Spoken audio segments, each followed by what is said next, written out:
나 박봉팔, 산업 스파이가 되기로 한 지 몇 달 만에 드디어 국가적 핵심 기술을 빼내는데 성공했다. 이제 이 자료를 보스에게 넘기면 평생 놀고 먹을 수 있다고. 자, 이제 자료를 보내볼까?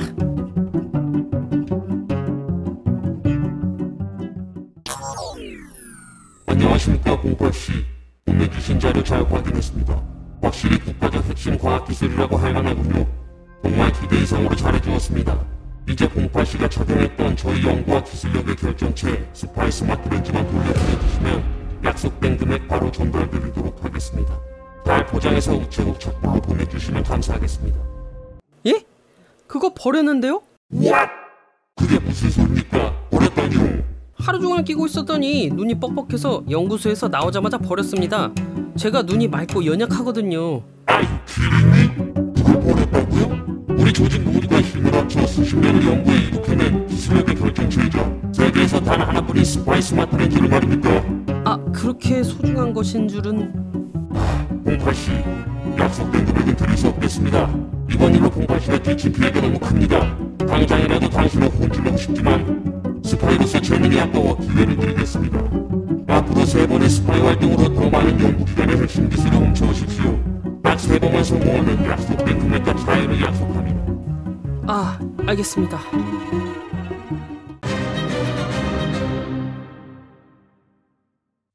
이번 타깃은 한국전자통신연구원.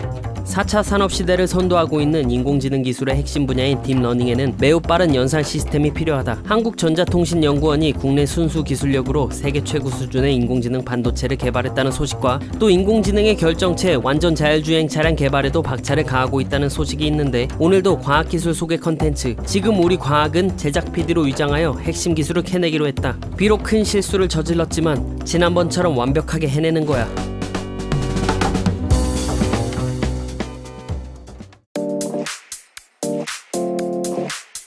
안녕하세요 박사님. 과학창의재단에서 진행하는 지금 우리 과학은 제작을 맡은 박봉팔 PD입니다. 네, 말씀 전해드렸습니다.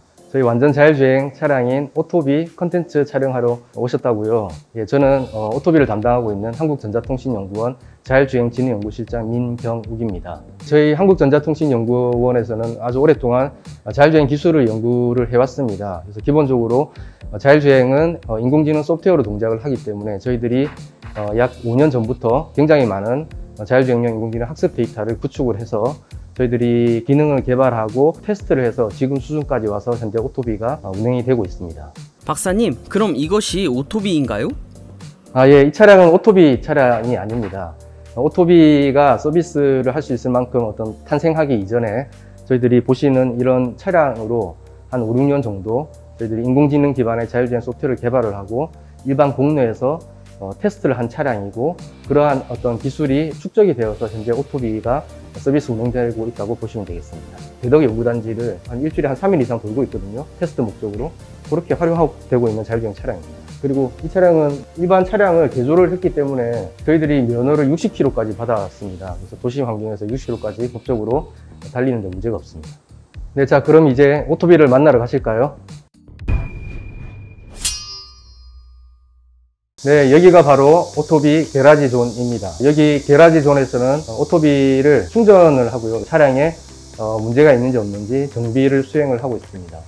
또 중요한 것 중에 하나가 오토비는 인공지능으로 동작하기 때문에 인공지능 학습 데이터를 구축하는 업무를 여기서 일부 수행을 하고 있습니다. 학습 데이터라 함은 자율주행에 필요한 굉장히 여러 가지 기능들을 학습을 하기 위해서 데이터를 수집하고 구축하는 과정이 필요합니다. 구축된 데이터를 가지고 학습을 수행을 하는데요.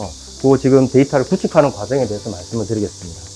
그래서 보시는 바와 같이 저희들이 별도로 수집 차량이 있어서 또는 자율주행 차량이 운행을 하면서 수집된 데이터, 다중 센서에 융합된 데이터를, 로 데이터를 수집을 하고 그 데이터에 필요한 레이블링이라는 작업을 수행을 하고 있습니다. 그래서 보시면 지금 하고 있는 작업은 라이다로 주변에 있는 보행자 차량들을 3D 객체로 정확하게 인식하고 검출하기 위한 학습 데이터를 구축하고 있는 과정입니다. 그래서 영상과 라이다 로 데이터를, 수집된 데이터를 불러와서 3D 바운딩 박스로 격자를 치고 이 차량이 세단인지 버스인지 트럭인지 또는 보행자인지를 레이블링해서 데이터를 축적을 해서 이 데이터로 기본적으로 오토비가 학습을 하게 되겠습니다. 박사님, 방금 라이다라고 말씀하셨는데 라이다가 뭔가요? 카메라 센서와 다른 건가요? 카메라 센서와 라이다 센서는 차이가 극명합니다. 우선 카메라 센서의 단점은 아시다시피 조도 조건에 굉장히 취약하다는 단점이 있고, 라이다 센서는 조도 조건에 전혀 민감하지 않고 굉장히 고해상도라서 객체를 3D 형태로 정확하게 검출할 수 있는 그런 어떤 장점이 있겠습니다. 라이다 센서는 이제 빛을 쏴서 반사되어 오는 그 거리를 측정할 수 있는 센서입니다. 그래서 요즘 나오는 라이다 센서는 360도 전방위로 빛을 쏴서 거기에 반사되는 거리를 가지고 3차원 형태의 아주 해상도 높은 그런 데이터를 얻어낼 수 있는 그런 센서가 되겠습니다. 네, 오토비는 실제 저희 기술을 탑재해서 테스트를 한 기간은 2019년부터 작년 상반기까지 개발을 했습니다. 그래서 그 과정 중에는 자율주행 임시 운행 허가라는 면허를 받기 위해서 KCT라는 자율주행 모의 도시에서 굉장히 오랜 기간 동안 테스트를 하고 면허를 취득해서 작년 6월 달부터 서비스를 시작하고 있습니다. 박사님, 그럼 오토비는 현재 자율주행의 어느 단계에 해당하나요? 네, 오토비는 운전석이 없기 때문에 사람들이 레벨 4 단계라고 오해를 하시는데, 차량은 운전석이 없기 때문에 레벨 4에 해당하는 하드웨어는 맞으나 안에 들어가 있는 자율주행 인지판단 제어 전체의 기술은 레벨 3단계입니다. 그래서 아직은 야간 환경 그리고 우천 환경에 조금 취약한 부분이 있고, 돌발 대응 그런 부분이 아직은 미흡한 부분이 있어서 저희들이 고도화하는 게 목적이 있습니다. 오토비는 일반인이 저희 앱들이 오셔가지고 방문동에서 접수하시고, 그리고 오토비 탑승 예약을 하시면 언제든지 원하는 연구동까지 자유롭게 이용을 하실 수가 있습니다. 앞으로의 오토비의 개발 가능성과 방향성은 어떻게 될까요? 말씀드렸다시피 오토비는 현재 3단계 기술 수준이고, 저희들이 27년까지 레벨 4단계의 기술을 확보하는 게 목표입니다. 그러한 이제 기술 개발 고도화 내용 중에는 악천후 환경에 강인하게 동작하는 그런 점들, 그리고 돌발 대응이 가능한 점들, 그리고 차량 단독의 한계가 있기 때문에 VTX 통신을 이용해서 인프라 또는 다른 차량과 같은 통신을 통해서 보다 안전하게 자율주행할 수 있는 그러한 기술로 고도화 개발을 현재 하고 있습니다. 자, 그러면 저희 오토비 탑승하러 가보실까요? 네, 애트리에서 개발한 미래형 모빌리티 플랫폼인 자율주행 기능이 탑재된 오토비가 되겠습니다. 한번 탑승해 보시겠습니다. 오, 드디어 완전 자율주행 차량 오토비 탑승이다. 자, 출발하겠습니다. 하이 오토비 1동으로 가자.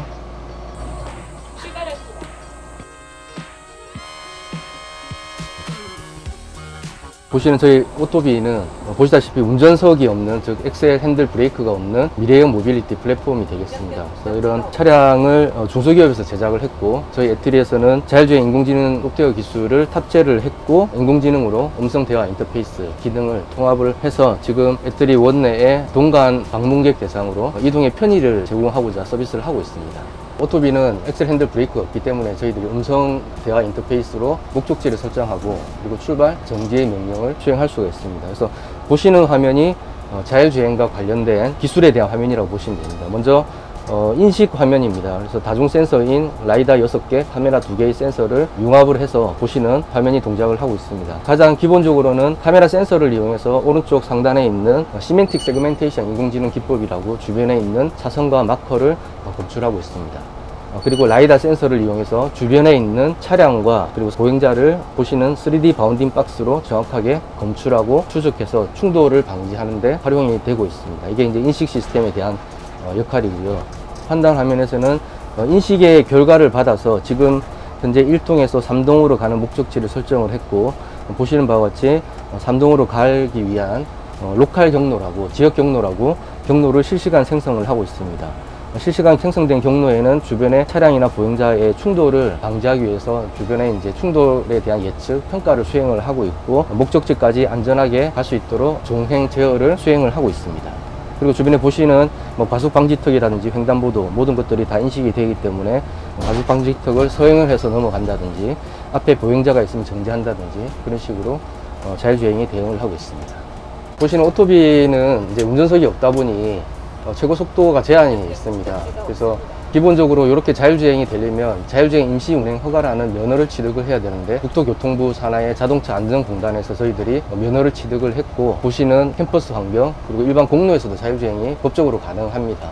다만 운전석이 없다 보니 속도가 25km 이하라 하더라도 안전은 굉장히 중요하기 때문에 항상 상시 요원이 법적으로 탑승을 하게 되어 있으며, 보시는 이제 안전과 관련돼서 전 방위를 모니터링 할 수 있는 보시는 이제 영상에 대한 화면을 실시간으로 보실 수가 있습니다. 그래서 안전요원은 이 영상을 보면서 뭔가 돌발 사항이라든지 문제가 있을 때는 긴급 정지를 한다든지 그렇게 활용을 하고 있습니다. 자세한 설명 감사합니다, 박사님. 오토비의 외부 모습도 설명 부탁드려도 될까요? 오토비는 그 자율주행의 입력이 센서인데요. 센서가 굉장히 중요합니다. 그래서 저희들은 라이다 센서 6개, 카메라 센서 2개를 사용하고 있습니다. 먼저 보시는 카메라 센서가 여기 지금 2개가 이렇게 달려 있고요. 2개 달려 있고 내부에 달려 있습니다. 그리고 라이다 센서는 지금 전방에 2개, 똑같이 후방에 2개, 측방에 하나씩 그렇게 총 6개가 달려 있습니다. 그래서 카메라 센서가 하는 역할은 이제 그러니까 전방만 있어서 주변에 있는 차선 마커들을 검출하고, 그리고 차량이 불법 주정차되어 있는 차량이 후미등을 인식해서 비상등을 켜고 있는지 아니면 꺼져 있어서 지금 주차 상태인지 그런 상태를 파악하는데 활용이 되고 있고, 이제 이 차량이 공로로 나가면 이제 신호등 인식까지 수행을 하고 있습니다. 그리고 라이다 센서는 지금 전 방위에 이렇게 달려 있어서 360도 전 방위에 대한 주변의 차량들 그리고 보행자들을 3D로 정확하게 검출하고 추적해서 이 오토비와 충돌을 사전에 방지하기 위해서 활용을 하고 있습니다. 저기 있는 흰색 통이 통신 안테나입니다. 그래서 V2X 통신 안테나라고 실시간으로 주변에 있는 인프라라든지 또는 다른 차량과 통신을 할 수 있는 실시간 V2X 통신 기술이 있고, 그 통신 기술을 이용해서 실시간 뭔가 통신을 하기 위한 안테나입니다. 향후에 인프라에서 이 차가 보지 못하는 사각지대를 인프라의 도움을 받아서 안전하게 자율주행을 하기 위해서 달려있는 통신 안테나가 되겠습니다. 네, 지금까지 자율주행 차량인 오토비에 대한 설명을 드렸고요. 자, 이제는 인공지능 반도체인 AB9 반도체의 전문가이신 한진호 박사님을 만나 뵈러 갈까요?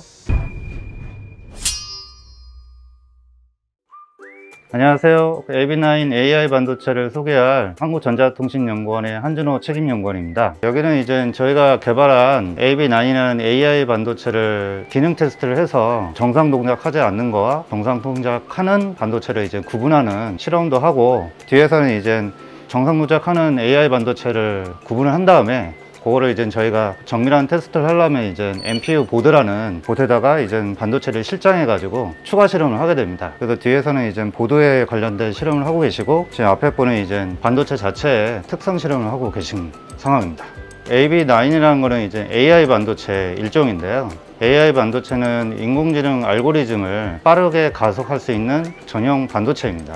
인공지능 알고리즘은 기존에 이제 CPU나 GPU에서 처리할 수 있는 그런 알고리즘하고 비교를 해서 처리할 데이터가 상당히 많습니다. 그들을 이제 짧은 시간 내에 병렬 처리를 해야 되거든요. 연산기하고 관련된 이제 메모리가 많이 들어가기 때문에 동일한 이제 인공지능 알고리즘을 처리하려면 많은 전력이 소모가 됩니다. 동일한 연산량을 가져가려면 기존의 CPU, GPU는 좀 더 많은 전력을 소모하게 되는데요. 저희는 이제 이 알고리즘을 전용으로 잘 처리할 수 있는 반도체를 개발했기 때문에 동일한 성능을 가져갔을 때 훨씬 더 이제 낮은 전력으로 처리할 수 있는 게 특징입니다. 그러기 위해서 앞에서 말씀드린 칩 내부에 인공지능 알고리즘이 처리하는 데이터를 특성을 저희가 잘 분석을 해서 그거를 위한 뭐 내부 메모리도 잘 설계를 했고, 얘네들을 빠르게 연산기에다가 이동을 시키는 구조를 채택을 해서 안에 이제 많은 연산기를 집적을 했습니다. 그렇게 돼서 이제 저희가 2020년도에 칩을 개발하고, 저희 기관 내부에 이제 자율주행 부서에서도 이런 인공지능 알고리즘을 잘 가속할 수 있는 반도체를 이용해서 자율주행을 서비스를 하게 되는데요. 거기에도 이제 저희 AB9이 좀 적용을 해서 자율주행에 쓰일 수 있는지를 POC를 진행을 하고 있고요. 2020년도에 개발됐기 때문에 작년에 이제 보드 수준으로 완성도를 높여가지고 그걸 인공지능 서버에 탑재를 해서 인공지능 서버에서 할 수 있는 뭐 홈 오피스 보안 서비스나 공항 출입국을 자동으로 할 수 있는 서비스에 현재 이제 기술 이전하는 업체가 적용을 하고 있습니다. 자율주행에서도 이제 차가 사람이 운전하는 것처럼 자동으로 주행을 하는 게 자율주행 차기 때문에요. 자율주행 차가 사람 없이 전방에 이제 장애물 같은 거를 인지를 해야 되고요. 그 다음에 자기가 가야 될 길을 찾아내 가지고 차선을 벗어나지 않고 주행을 해야 됩니다. 전방의 카메라에 의해서 차량이나 보행자 같은 장애물을 인식을 할 수가 있고요. 그리고 이제 자기가 가고자 하는 길을 똑바로 가기 위해서 도로에 있는 차선을 인식하기 위해서 AB9이라는 AI 반도체 시스템을 사용할 수가 있습니다. 기존에 이제 CPU나 GPU 같은 시스템으로도 가능은 한데요. 앞에서 말씀드린 대로 같은 성능 대비 많은 이제 전력량이 필요하기 때문에 그런 면에서 이동을 하는 이동체에는 좀 더 저전력 시스템이 좀 더 적합한 것 같습니다. 인공지능 알고리즘을 잘 가속하기 위해서는 당연히 AI 반도체가 필요로 할 겁니다. 그렇기 때문에 지금의 이제 저희가 많이 접할 수 있는 인공지능 서비스라고 하면 여러 통신사에서 개발한 인공지능 음성 서비스 같은 거를 보통 떠올릴 텐데요. 그거 말고도 많은 이제 영상이나 여러 가지 이제 센서를 기반으로 하는 인공지능 서비스에 많이 이제 인공지능 알고리즘이나 서비스가 많이 발전을 하게 될 텐데, 그렇게 되면 이제 저 AI 반도체가 많이 쓰일 거로 생각을 하고 있습니다. 저희가 개발한 AI 반도체가 이런 식으로 이제 저희가 설계한 게 이제 제작돼서 저희 연구소에 오게 됩니다. 예, 그래서 이렇게 제작된 그 반도체를 저희가 이제 소켓이나 장치를 이용해서 여기다 보드에다가 이렇게 장착을 하게 되고요. 이 칩을 다 하나씩 넣어보면서 그런 장착된 반도체를 이런 실험을 통해서 정상 동작이 되는 반도체를 구분을 하게 됩니다. 그래서 좀 더 자세한 설명을 저에게 김진규 책임님이 좀 더 해주실 수 있을 것 같은데요. 진흥형 반도체 연구본부에서 근무하고 있는 김진규라고 합니다. 지금 이제 실험하고 있는 거에 대해서 설명을 드리겠습니다. 지금 한진호 박사님이 설명해 주신 것처럼 AB9 SoC라는 이제 반도체 칩이 이 안에 들어가 있고요. 이 카드에서 실제 어떤 동작을 수행하고 있냐면, 뉴욕 거리의 동영상을 가져다가 거리에 나와 있는 여러 가지 객체라고 저희들은 이제 표현을 하는데, 보행자라든가 아니면 차량, 신호등 같은 거, 이런 물체들을 갖다가 검출을 해가지고 물체에다가 사각형으로 박스를 그리고요. 이게 어떤 물체다라는 걸 갖다 인식해서 또 표현까지 해주는 겁니다. 이쪽에 이제 터미널로 이렇게 쭉 올라오는 거는 이게 신호등인지 아니면 트럭인지 아니면 승용차인지 인식 결과를 이걸 이제 로깅 한다고 하는데, 몇 %의 확률로 이게 차다 아니면 사람이다 아니면 신호등이다 이런 식으로 표현을 해주면서 실제 이러한 물체를 인식하는 속도가 중요한데요. 이걸 이제 FPS라고 하는데요. 프레임 퍼 세컨드. 그러니까 초당 몇 장의 이미지를 처리할 수 있느냐, 이런 성능을 나타내는 지표입니다. 그래서 그런 FPS 수치까지 같이 이제 표현하고 있습니다. 네, 김진규 책임님의 칩 테스트에 대한 설명이었습니다. 다음은 이 칩을 장착한 그 NPU 보드에 대한 실험에 대해서 말씀드리겠습니다. 앞에서 말씀드린 대로 정상인 칩을 구분을 해가지고 아까는 소켓에 의해서 이제 보드를 장착을 했는데요. 그러니까 소켓은 이제 보드에다가 칩을 넣다 뺐다 할 수 있게 하는 건데, 저희가 이제 솔더링이라고 해서 보드에다가 이제 칩을 장착을 완전히 붙여가지고 솔더링을 한다고 저희가 표현을 하는데요. 그 보드에서는 좀 더 복잡한 여러 가지 인공지능 알고리즘에 대한 테스트를 여기서 하게 됩니다. 예를 들어서 그 안에 이제 반도체에 대한 동작 주파수 같은 것도 조절을 할 수가 있거든요. 최대 성능을 끌어올리기 위해서 최대로 동작할 수 있는 동작 주파수로 설정이 가능한지도 여기서 테스트를 하게 됩니다. 좀 더 자세한 설명에 대해서는 저희 부서의 김매지 박사님이 설명을 좀 더 해주실 수 있으실 것 같습니다. 안녕하세요. 저는 전자통신연구원의 김혜지입니다. 제가 지금 실험하고 있는 건 저희가 개발한 AB9 보드를 실제 AI 소프트웨어에 연동하고 제어하는 그런 소프트웨어 프레임워크를 개발하는 일을 하고 있는데요. 지금 보시는 이 화면은 저희가 개발한 AB9 보드 위에다가 이미지 분류를 할 수 있는 신경망을 올려서 실제 테스트하는 결과를 실시간으로 보여드리고 있는 건데요. 지금 이 테스트 같은 경우는 1000가지의 어떤 이미지들을 분류를 할 수 있습니다. 강아지, 고양이, 앵무새, 이런 사람, 이런 것들에 대한 1000가지 분류를 할 수 있는 그런 신경망이고요. 지금 보시는 그림은 그 중에서도 이제 이 사진이 어디에 해당하는지 그 분류 결과를 이제 실시간으로 보여주고 있는 그런 실험입니다. 사진마다 정답이 정해져 있고 그 정해진 정답을 어떻게 얘기하고 있는지, 사진마다 정답이 있는데 이 신경망이 생각하기에 가장 유사하다고 생각하는 3가지의 정답을 보여주는 거고요. 그 다음에 가장 강하게 주장하는 이제 정답을 가장 위에다가 표시합니다. 속도는 실시간으로 이제 초당 27장에서 28장 정도의 속도로 처리를 할 수 있습니다. 그래서 FPS가 초당 얼마나 이미지를 처리할 수 있는지에 대한 그 속도를 나타내는 지표라서 숫자 보시는 것 같이 지금 같은 경우는 27장 정도를 평균적으로 처리하고 있습니다. 왼쪽에 있는 코드는 보드랑 그 다음에 이런 신경망을 처리하기 위한 소프트웨어랑 연동하기 위한 실제 저희가 개발하고 있는 코드인데요. 이런 저희가 개발하는 소프트웨어를 활용하면 온라인에 공개된 다양한 학습 또는 추론용 프레임워크에 보드를 연동해서 이런 추론과 같은 동작을 수행할 수 있는 그런 프로그램 코드입니다. 개발하면서 실시간으로 테스트하고 있습니다. 지금까지 김혜지 박사님이 칩 검증이 끝나서 보드로 장착이 되었을 때 그 보드에서의 성능 테스트에 대한 설명을 말씀드렸습니다. 그러니까 이 보드를 기반으로 해서 구축된 서버 시스템에 대해서도 보여드리겠습니다. 네, 아까 이제 MPU 보드 실험을 마친 보드들을 이용해서 저희가 인공지능 서버 시스템인 아트브레인 K를 만들었습니다. 아트브레인 K는 발열도 심해서 좀 온도도 낮추고 그 다음에 소음을 줄이기 위해서 여기 방음, 방진, 방습이 가능한 이 안에 이제 저희가 구축을 하였습니다. 그래서 여기 보시면 이게 이제 렉스케일의 서버라고 하는데요. 이 렉스케일의 서버는 요 밑에 마트브레인 프로토타입이라고 하는 이런 노드가 여러 개 장착을 해가지고 저희가 구축을 하고 있습니다. 그래서 이 아트브레인 K의 이 노드에서 아까 위에서 실험한 MPU 보드가 있는데요. 그 MPU 보드를 이렇게 저희가 지금 이 하나의 노드에 20개를 장착을 하고 있습니다. 이게 이제 아까 말씀드린 보드거든요. 이게 다 보드입니다. 그래서 그 기존의 CPU나 GPU는 저렇게 20개까지 장착하기가 좀 어려운 점이 있습니다. 그 발열도 있고 전력 소모가 크기 때문에 많아야 뭐 6개 정도 장착을 하는데 저희는 이제 전력 소모의 장점과 그리고 이제 PCI 슬롯의 원슬롯 크기라는 표현을 하는데요. 이렇게 작게 만들었기 때문에 저렇게 한 노드에 20개까지 장착이 가능합니다. 이렇게 장착된 노드당 20개씩 장착된 노드는 그 뒤에서 좀 설명을 드릴 수 있을 것 같은데요.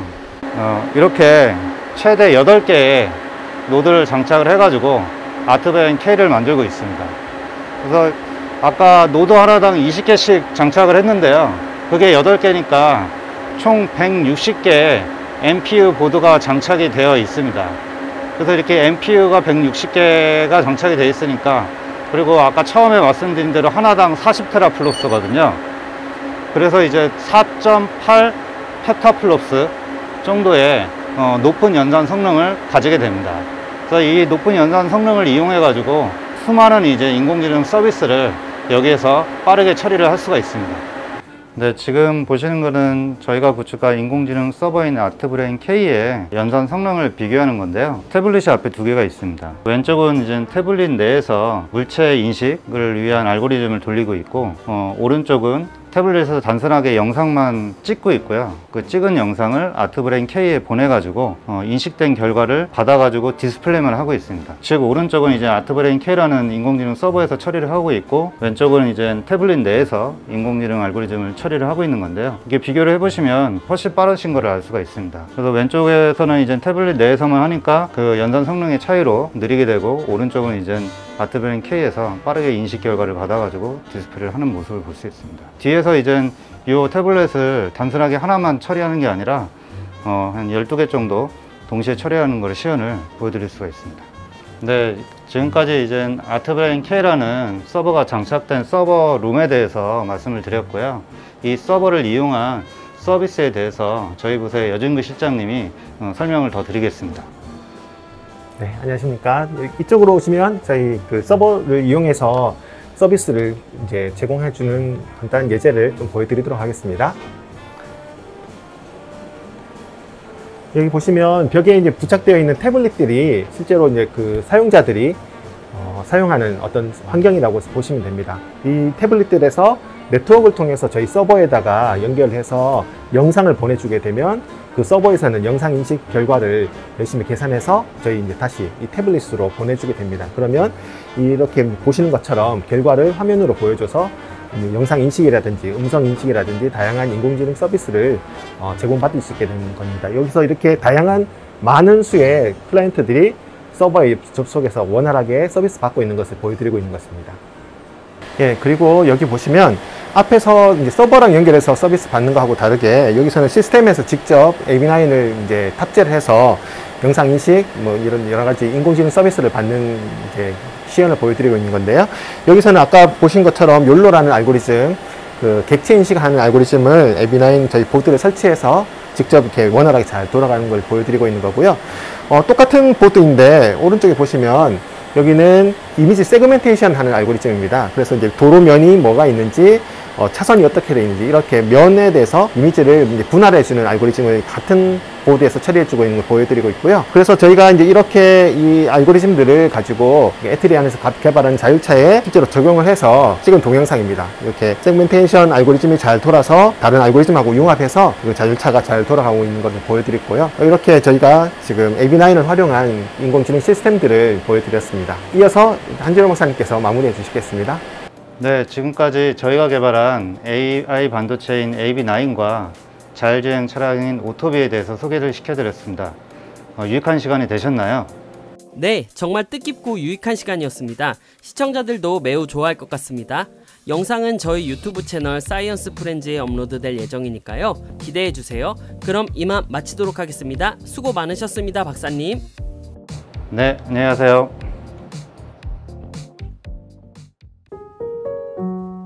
자, 오늘도 이렇게 완벽하게 성공해버렸는걸? 이제는 익숙할 지경이야. 매일 해도 되겠어. 산업 스파이 박봉팔, 체질에 맞는달까? 이번 기술은 정말 알차서 충분히 해외로 유출할 가치가 있겠어. 마침 바람도 선선하게 불어 쾌적하네. 하하. 그런데 이 꽃을 보니 마음이 무거워지는 것은 왜일까?